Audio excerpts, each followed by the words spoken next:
Hello friends, welcome to my channel.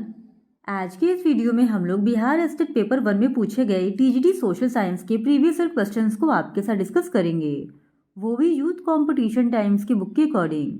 और इसके पहले की वीडियोस में भी हमने बिहार स्टेट पेपर 1 में पूछे गए टीजीटी सोशल साइंस की प्रीवियस ईयर क्वेश्चंस और प्रैक्टिस क्वेश्चंस को आपके साथ डिस्कस किया है।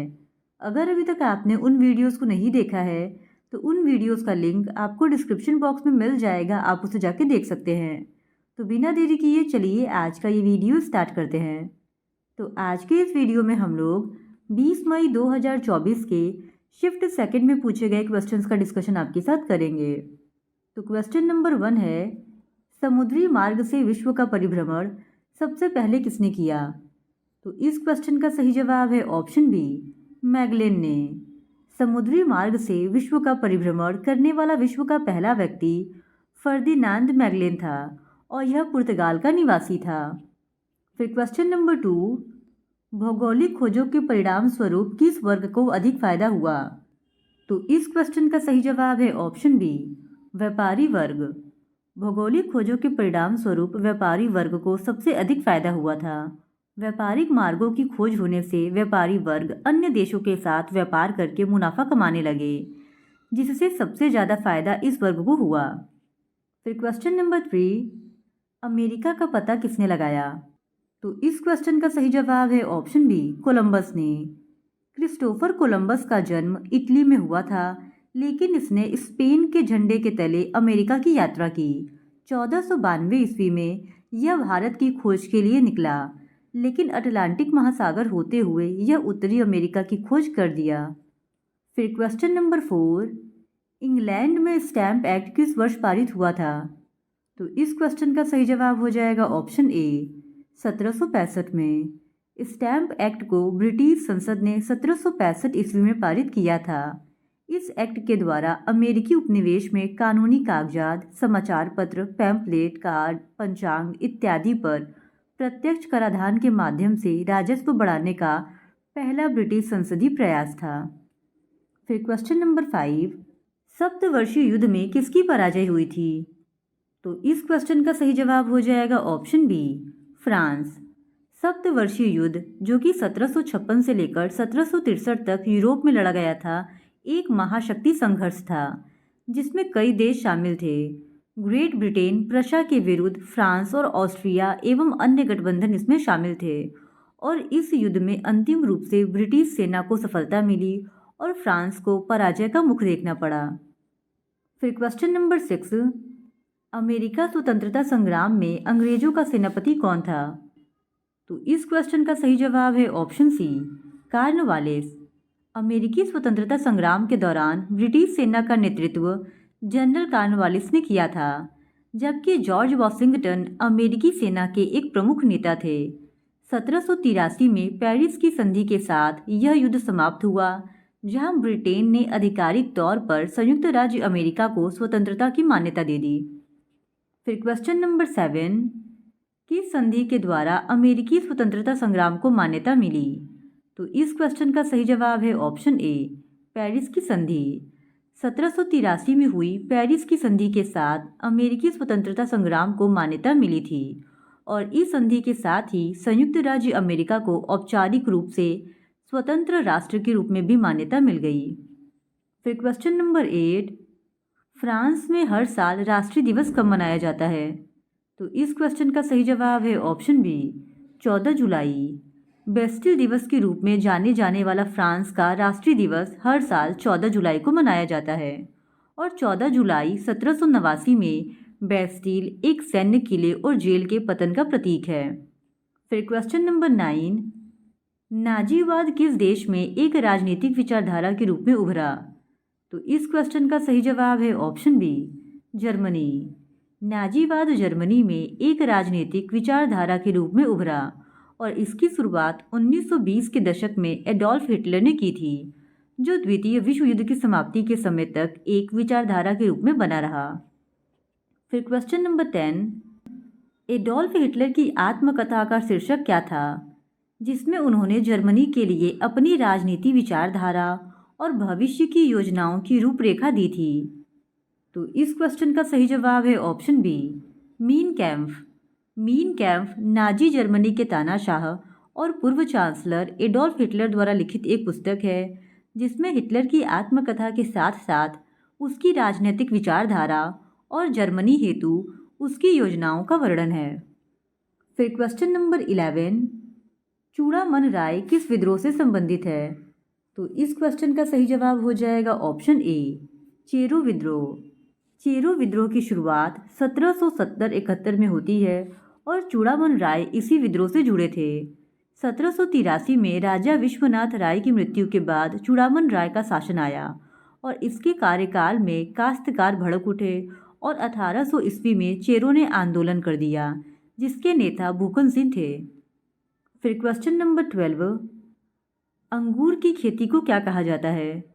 तो इस क्वेश्चन का सही जवाब हो जाएगा ऑप्शन बी, विटीकल्चर। अंगूर की खेती को विटीकल्चर कहा जाता है और इसे द्राक्षा कृषि भी कहते हैं। फिर क्वेश्चन नंबर 13, डैश को धान के रूप में भी जाना जाता है। तो इस क्वेश्चन का सही जवाब है ऑप्शन सी, चावल। चावल को धान के रूप में भी जाना जाता है और यह एक खरीफ की फसल है जिसे उगाने के लिए उच्च तापमान 25 डिग्री सेल्सियस से ऊपर और अधिक आर्द्रता की आवश्यकता होती है। फिर क्वेश्चन नंबर 14, रबर बागान प्रसिद्ध है डैश में। तो इस क्वेश्चन का सही जवाब है ऑप्शन सी, मलेशिया। मलेशिया में रबर के बागान प्रसिद्ध है। यह एक रोपड़ कृषि का उदाहरण है और रबर भूमध्य रेखीय क्षेत्र की फसल है परंतु विशेष परिस्थितियों में उष्ण और उपोष्ण क्षेत्रों में भी उगाई जाती है। फिर क्वेश्चन नंबर 15, भूमि बंदोबस्त की डैश प्रणाली में वास्तविक कृषक कर चुकाने के लिए उत्तरदायी होते थे, न कि जमींदार। तो इस क्वेश्चन का सही जवाब है ऑप्शन बी, रैयतवाड़ी प्रणाली में। भूमि बंदोबस्त की रैयतवाड़ी प्रणाली में वास्तविक कृषक कर चुकाने के लिए उत्तरदायी होते थे, न कि जमींदार। और रैयतवाड़ी एक भू राजस्व व्यवस्था थी जो भारत के मद्रास, बम्बई और असम के कुछ हिस्सों में लागू की गई थी। फिर क्वेश्चन नंबर 16, अरेबिका किस्म की कॉफ़ी शुरू में निम्नलिखित में से किस देश से भारत लाई गई थी? तो इस क्वेश्चन का सही जवाब है ऑप्शन ए, यमन। अरेबिका किस्म की कॉफ़ी शुरू में यमन देश से भारत में लाई गई थी। फिर क्वेश्चन नंबर 17, संयुक्त राष्ट्र महासचिव का कार्यकाल कितना है? तो इस क्वेश्चन का सही जवाब है ऑप्शन डी, 5 साल। संयुक्त राष्ट्र महासचिव संयुक्त राष्ट्र संघ का शीर्ष अधिकारी होता है और संयुक्त राष्ट्र सुरक्षा परिषद की संस्तुति पर महासभा द्वारा इसकी नियुक्ति 5 वर्षों के लिए की जाती है। फिर क्वेश्चन नंबर 18, संयुक्त राष्ट्र के किस अंग ने 1994 से अपने संचालन को निलंबित कर दिया है? तो इस क्वेश्चन का सही जवाब हो जाएगा ऑप्शन ए, ट्रस्टीशिप काउंसिल ने। ट्रस्टीशिप काउंसिल ने 1 नवंबर 1994 को अपना संचालन निलंबित कर दिया जो कि पलाऊ की स्वतंत्रता के 1 महीने बाद था, जो कि संयुक्त राष्ट्र का अंतिम बचा हुआ ट्रस्ट क्षेत्र था। फिर क्वेश्चन नंबर 19, संयुक्त राष्ट्र महासभा के अध्यक्ष का कार्यकाल कितना होता है? तो इस क्वेश्चन का सही जवाब हो जाएगा ऑप्शन सी, 1 साल। संयुक्त राष्ट्र महासभा 1 वर्ष के कार्यकाल के लिए अपने अध्यक्ष का चुनाव करती है। फिर क्वेश्चन नंबर 20, संयुक्त राष्ट्र महासचिव संयुक्त राष्ट्र संगठन के किस प्रमुख अंग के प्रमुख हैं? तो इस क्वेश्चन का सही जवाब हो जाएगा ऑप्शन डी, सचिवालय। संयुक्त राष्ट्र महासचिव संयुक्त राष्ट्र संगठन के सचिवालय के प्रमुख है जो संयुक्त राष्ट्र के 6 प्रमुख अंगों में से एक है। फिर क्वेश्चन नंबर 21, राष्ट्र संघ किस संधि द्वारा बनाया गया था? तो इस क्वेश्चन का सही जवाब है ऑप्शन सी, वर्साई की संधि। राष्ट्र संघ का निर्माण वर्साई की संधि जो कि 1919 में हुआ था इसके द्वारा बनाया गया था और वर्साई की संधि प्रथम विश्व युद्ध के बाद पेरिस शांति सम्मेलन में हस्ताक्षरित हुई थी। फिर क्वेश्चन नंबर 22, डैश का मानना था कि राज्य और समाज के स्थापित पारंपरिक संस्थानों को संरक्षित किया जाना चाहिए। तो इस क्वेश्चन का सही जवाब हो जाएगा ऑप्शन ए, कंजर्वेटिव। कंजर्वेटिव्स का मानना था कि राज्य और समाज के स्थापित पारंपरिक संस्थानों को संरक्षित किया जाना चाहिए और इन संस्थानों में राजशाही, चर्च, संपत्ति और परिवार शामिल हैं। फिर क्वेश्चन नंबर 23, बोल्शेविक पार्टी के नेता कौन थे? तो इस क्वेश्चन का सही जवाब हो जाएगा option C, Lenin. Vladimir Lenin एक रूसी क्रांतिकारी, विचारक एवं बोल्शेविक पार्टी के संस्थापक नेता थे। इन्होंने दुनिया में पहले समाजवादी राज्य की स्थापना की और उनकी पार्टी ने गृह युद्ध जीता और कम्युनिस्ट पार्टी के तहत एक पक्षीय राज्य बनाया। फिर क्वेश्चन नंबर 24, 1918 में हस्ताक्षरित ब्रेस्ट लिटोवस्क की संधि के परिणाम स्वरूप रूस का हुआ। तो इस क्वेश्चन का सही जवाब हो जाएगा ऑप्शन बी, जर्मनी के हाथों क्षेत्र हारना। 1918 में हस्ताक्षरित ब्रेस्ट लिटोवस्क की संधि के परिणाम स्वरूप रूस ने जर्मनी के हाथों क्षेत्र हारना पड़ा था। इस संधि के तहत रूस को Ukraine, Poland, Belarus, Lithuania, Latvia और एस्टोनिया जैसे महत्वपूर्ण क्षेत्रों को छोड़ना पड़ा था। फिर क्वेश्चन नंबर 25, किसने जलियांवाला बाग हत्याकांड घटना के विरोध में अपनी नाइटहुड का खिताब वापस करने की घोषणा की? तो इस क्वेश्चन का सही जवाब हो जाएगा ऑप्शन बी, गुरुदेव रविंद्रनाथ ठाकुर ने। 13 अप्रैल 1919 को अमृतसर के जलियांवाला बाग में जनरल डायर के आदेश पर ब्रिटिश सैनिकों ने निहत्थे प्रदर्शनकारियों पर गोलियां चलवा दी, जिसमें 379 लोग मारे गए थे। और इसके विरोध में गुरुदेव रविंद्रनाथ टैगोर ने नाइटहुड की उपाधि वापस लौटा दी थी। फिर क्वेश्चन नंबर 26, अखिल भारतीय किसान सभा का गठन कब और कहाँ हुआ? तो इस क्वेश्चन का सही जवाब हो जाएगा ऑप्शन डी, 1936 में लखनऊ में।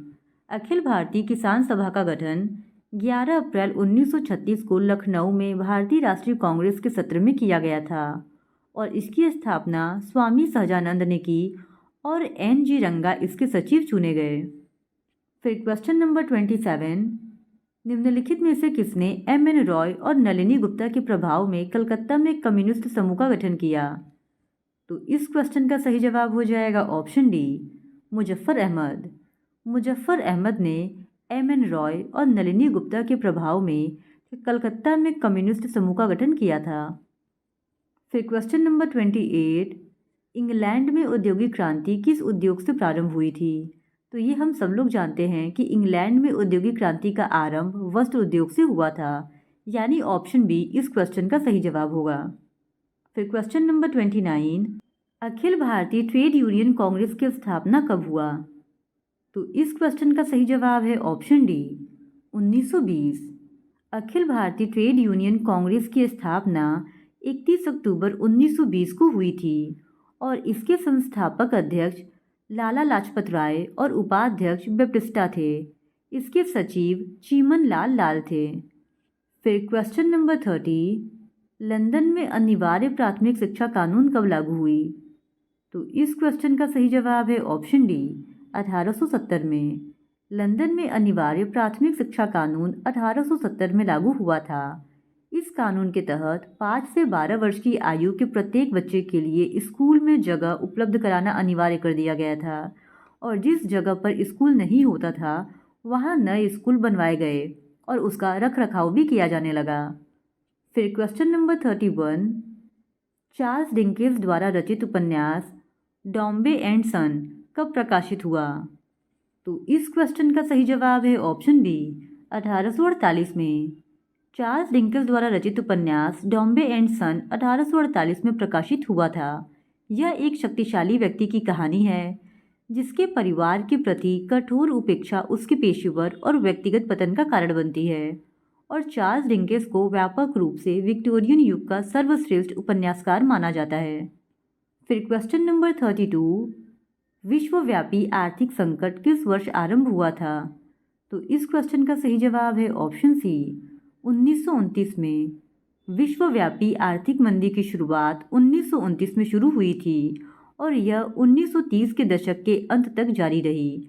इस दौरान शेयर की कीमतों में भारी गिरावट, बैंकों का दिवालियापन, बड़े पैमाने पर बेरोजगारी, अंतर्राष्ट्रीय व्यापार में गिरावट आदि देखने को मिला था।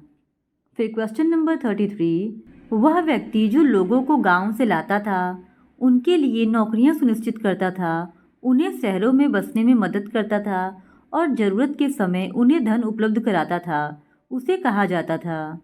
तो इस क्वेश्चन का सही जवाब है ऑप्शन डी, जॉबर। वह व्यक्ति जो लोगों को गांव से लाता था, उनके लिए नौकरियां सुनिश्चित करता था एवं रहने का प्रबंध करता था, उन्हें जॉबर कहते थे और जॉबर कभी कभी लोगों को भर्ती कराने के उपलक्ष्य में कुछ पैसे रिश्वत के तौर पर भी लेते थे। फिर क्वेश्चन नंबर 34, शहरीकरण को सर्वोत्तम रूप से वर्णित किया जा सकता है। तो इस क्वेश्चन का सही जवाब है ऑप्शन बी, शहर में नौकरी चाहने वालों की आवाजाही। फिर क्वेश्चन नंबर 35, भारत के पहले समाचार पत्र का शीर्षक क्या था? तो इस क्वेश्चन का सही जवाब है option B, the Bengal gazette. Bharat का पहला समाचार पत्र द बंगाल गजट था और अंग्रेजी भाषा के इस समाचार पत्र के प्रकाशन जेम्स ऑगस्टस सिक्की थे। यह एक साप्ताहिक पत्र था जो कोलकाता से 1780 ईस्वी में प्रारंभ हुआ था। फिर क्वेश्चन नंबर 30, नाथुला दर्रा किस राज्य में स्थित है? तो इस क्वेश्चन का सही जवाब हो जाएगा ऑप्शन बी, सिक्किम। नाथुला दर्रा सिक्किम राज्य में स्थित है। फिर क्वेश्चन नंबर 37, जंगली बकरी किस प्रकार के वन में पाई जाती है? तो इस क्वेश्चन का सही जवाब है ऑप्शन बी, पर्वतीय वन। जंगली बकरी, जिसे आइबेक्स भी कहते हैं, पर्वतीय वन में पाई जाती है और इसके अलावा पर्वतीय वनों में प्राय कश्मीरी महामृग, चितरा हिरन, जंगली भेड़, खरगोश, तिब्बती बारहसिंगा, याक, हिम तेंदुआ, गिलहरी, रीछ और कहीं कहीं पर लाल पांडा, घने बालों वाली भेड़ और बकरियां भी पाई जाती हैं। फिर क्वेश्चन नंबर 38, किस देश का जनसंख्या घनत्व भारत से अधिक है? तो इस क्वेश्चन का सही जवाब है ऑप्शन ए, बांग्लादेश। बांग्लादेश का जनसंख्या घनत्व 1301 वर्ग किलोमीटर है, जो भारत के 382 वर्ग किलोमीटर से अधिक है। फिर क्वेश्चन नंबर 39, विश्व की कितनी प्रतिशत जनसंख्या भारत में रहती है? तो इस क्वेश्चन का सही जवाब हो जाएगा ऑप्शन ए, 17.5%। विश्व की 17.5% जनसंख्या भारत में रहती है, जो विश्व के स्थलीय भूभाग का 2.4% है। फिर क्वेश्चन नंबर 40, संयुक्त राष्ट्र जनसंख्या प्रभाग के अनुसार 2024 विश्व का सबसे अधिक आबादी वाला देश कौन सा है? तो इस क्वेश्चन का सही जवाब हो जाएगा ऑप्शन ए, भारत। संयुक्त राष्ट्र जनसंख्या प्रभाग के अनुसार 2024 में विश्व का सबसे अधिक आबादी वाला देश भारत था और दूसरे नंबर पर चीन है। फिर क्वेश्चन नंबर 41, उच्च जनसंख्या वृद्धि का मुख्य कारण हमारे लिए क्या है? तो इस क्वेश्चन का सही जवाब है ऑप्शन बी, मृत्यु दर में कमी। उच्च जनसंख्या वृद्धि का मुख्य कारण हमारे लिए मृत्यु दर में कमी है। फिर क्वेश्चन नंबर 42, महानदी नदी निम्नलिखित में से किस राज्य से होकर बहती है? तो इस क्वेश्चन का सही जवाब हो जाएगा ऑप्शन सी, ओडिशा और छत्तीसगढ़। महानदी नदी ओडिशा और छत्तीसगढ़ राज्य से होकर बहती है। महानदी छत्तीसगढ़ के रायपुर जिले में सिहावा के निकट निकलती है और ओडिशा से बहती हुई अपना जल बंगाल की खाड़ी में गिराती है और यह नदी 851 किलोमीटर लंबी है और इसका जल ग्रहण क्षेत्र लगभग 1.42 लाख वर्ग किलोमीटर है। फिर क्वेश्चन नंबर 43, अमेजन वर्षा वन स्थित है। तो इस क्वेश्चन का सही जवाब है ऑप्शन डी, दक्षिणी अमेरिका में। अमेजन वर्षा वन दक्षिण अमेरिका में स्थित है और अमेजन बेसिन में अधिक वर्षा के कारण यहाँ सघन वन पाए जाते हैं। फिर question number 44, red data book एक रिकॉर्ड है। तो इस क्वेश्चन का सही जवाब हो जाएगा ऑप्शन ए, लुप्त प्राय प्रजातियों का। रेड डेटा बुक एक लुप्त प्राय प्रजातियों का रिकॉर्ड है। फिर क्वेश्चन नंबर 45, मानचित्र मापनी में हर व्यक्त करता है। तो इस क्वेश्चन का सही जवाब है ऑप्शन ए, धरातल की दूरी। मानचित्र मापनी में हर धरातल की दूरी व्यक्त करता है। फिर क्वेश्चन नंबर 46, निम्न में से किस मापनी के द्वारा किलोमीटर और मील दोनों की दूरियों को दर्शाया जा सकता है? तो इस क्वेश्चन का सही जवाब है ऑप्शन डी, तुलनात्मक मापनी। तुलनात्मक मापनी के द्वारा किलोमीटर और मील दोनों ही दूरियों को दर्शाया जा सकता है। फिर क्वेश्चन नंबर 47, एटलस मानचित्र किस प्रकार के मापक पर खींचे गए होते हैं? तो इस क्वेश्चन का सही जवाब है ऑप्शन डी, बहुत छोटा। एटलस मानचित्र बहुत छोटा प्रकार के मापक पर खींचे गए होते हैं और एटलस मानचित्र लघुमान मानचित्र है। ये मानचित्र बड़े आकार वाले क्षेत्रों को प्रदर्शित करते हैं। फिर क्वेश्चन नंबर 48, भूमिगत जल का कितना प्रतिशत भाग कृषि के लिए इस्तेमाल होता है? तो इस क्वेश्चन का सही जवाब है ऑप्शन डी 92%। भूमिगत जल का 92% भाग कृषि के लिए इस्तेमाल होता है और धरातली और भौम जल का सबसे अधिक उपयोग कृषि में ही होता है। फिर क्वेश्चन नंबर 49, शहरीकरण मुख्य रूप से भूमि उपयोग पैटर्न में बदलाव लाता है। तो इस क्वेश्चन का सही जवाब हो जाएगा ऑप्शन सी, ग्रामीण क्षेत्रों को शहरी बस्तियों में परिवर्तित करना। फिर क्वेश्चन नंबर 50, अनन्य आर्थिक क्षेत्र के डैश से परे महासागरीय संसाधन खुले महासागर से संबंधित है और कोई भी देश अंतर्राष्ट्रीय संस्थानों की सहमति के बिना इनका उपयोग नहीं कर सकता। तो इस क्वेश्चन का सही जवाब हो जाएगा ऑप्शन ए 200 नॉटिकल मील। अनन्य आर्थिक क्षेत्र के 200 नॉटिकल मील से परे महासागरीय संसाधन खुले महासागर से संबंधित है और कोई भी देश अंतर्राष्ट्रीय संस्थानों की सहमति के बिना इनका उपयोग नहीं कर सकता है। तो आज के लिए बस इतना ही। बाकी के बचे हुए क्वेश्चंस का डिस्कशन हम लोग इस वीडियो के नेक्स्ट पार्ट में आपके साथ करेंगे। और अगर आप बिहार स्टेट पेपर 1 में पूछे गए टीजीटी सोशल साइंस के इसी तरह और भी प्रीवियस ईयर क्वेश्चंस को देखना चाहते हैं तो please do subscribe to my channel and like this video. Thank you very much.